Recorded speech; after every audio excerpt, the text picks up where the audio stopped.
Je vais faire le P2 du chapitre 6 de la page 220. Donc, on a un bloc qui est déposé sur un autre, comme ça, un bloc de 2 kg déposé sur un 4 kg. On tire avec une force F sur le bloc qui est là. Et on a un coefficient de frottement de 0,2 sur toutes les surfaces, c'est-à-dire sur la surface qui est entre les deux blocs et la surface au sol aussi. Donc, c'est le même coefficient de frottement. La question, c'est quelle doit être la force, pour commencer, là, la force F pour avoir une vitesse constante. Puis après, ben, on va dire qu'il va y avoir une accélération. Donc, premièrement, on remarque que si je tire avec ce bloc-là, puis que ce bloc-là se déplace dans cette direction-là, ben lui, il va aller dans cette direction-là. Donc, ce qui me permet de définir mes deux axes, des X, Y étant dans l'autre sens. Ce que je vais faire, je vais commencer par regarder les forces qui sont sur le bloc de 2 kg. Il y a son poids, 19,6. Il y a quoi? Il y a une normale qui va être au sol ici, normale 1. Puisqu'il se déplace dans cette direction-là, ben, ça doit être parce que la corde tire dessus. Et le frottement l'empêche d'avancer dans cette direction-là. Donc, mu-c fois une normale 1. Maintenant, toute action est de sens égal et de sens contraire. Donc, je vais regarder le bloc de 4 kg. Là, je me rends compte de quoi? Ben, dans le fond, la corde ici, elle va être égale et de sens contraire ici. Maintenant, je voyais la normale N1, mais ça veut dire que lui subit une normale N1 qui est opposée. Puis le frottement, ben, je ne sais pas si vous voyez, il va aller dans ce sens-là, ça l'empêche d'avancer lui. Hein, mu-c fois la normale 1.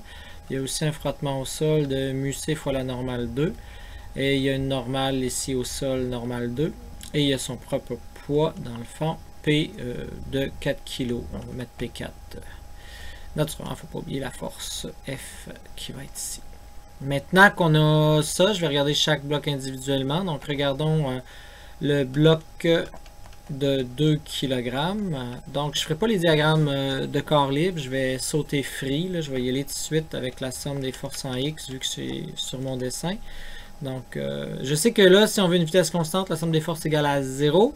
Donc, qu'est-ce que j'ai vers l'avant? J'ai une tension. Qu'est-ce que j'ai vers l'arrière? J'ai mu-c, donc 0,2 fois une normale 1. Égale à 0. Donc là, je ne peux pas résoudre. Rien.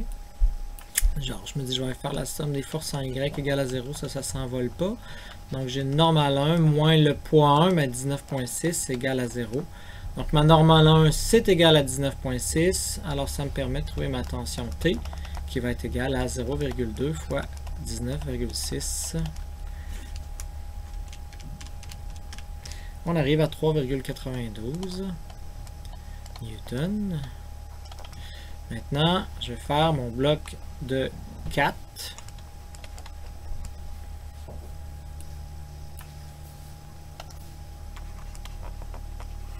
Encore là, somme des forces en X est égale à 0 parce qu'on parle de vitesse constante. Donc, qu'est-ce que lui? Bon, on va prendre le temps de regarder en même temps notre bloc. Donc, qu'est-ce que j'ai? J'ai une force qui va vers l'avant.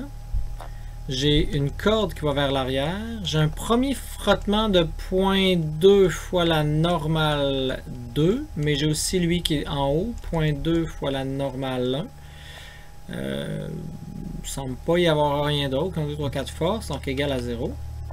Je ne peux pas résoudre parce que j'ai pas normale 2. La tension, oui, la normale 1, je l'ai. Mais bon, fait que je vais aller faire ma somme des forces en Y égale à 0. Qu'est-ce que j'ai en Y?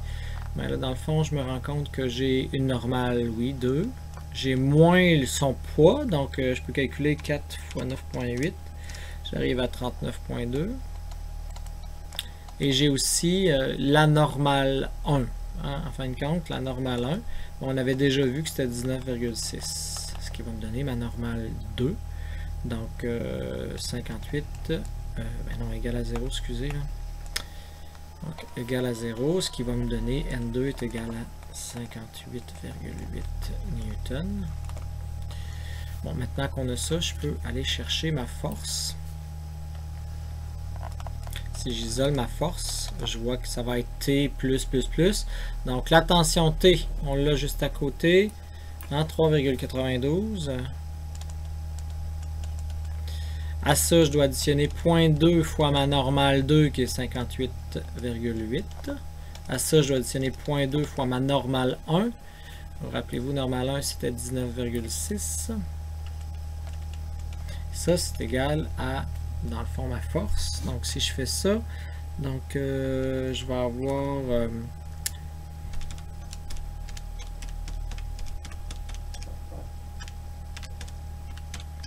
19,6 newtons. Donc si je force avec 19,6 newtons, je vais avoir une vitesse constante.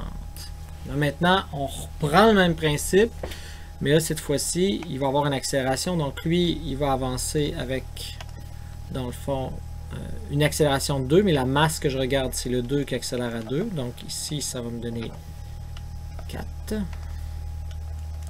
Donc si j'ai 4 qui est là, ben, ici en bas, vous voyez que ma tension, ça ne sera plus la même, ça va être plus 4. Donc ça va donner 7,92. Donc, ça va? Donc 3,96 plus 4.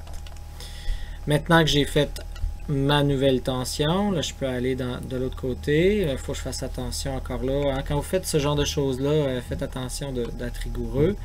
Donc là ici, je vois que la forme des forces, c'est la masse de 4 fois l'accélération de 2. Hein, donc qui est vers son avant. Donc encore là, ici aussi, ça va être 8.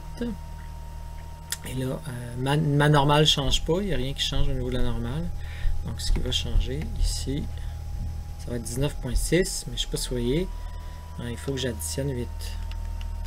Donc c'est égal à 19,6 que j'avais, mais plus 8. Donc, ce qui nous donne 27,6 newton. Alors, ça nous donne notre numéro P2.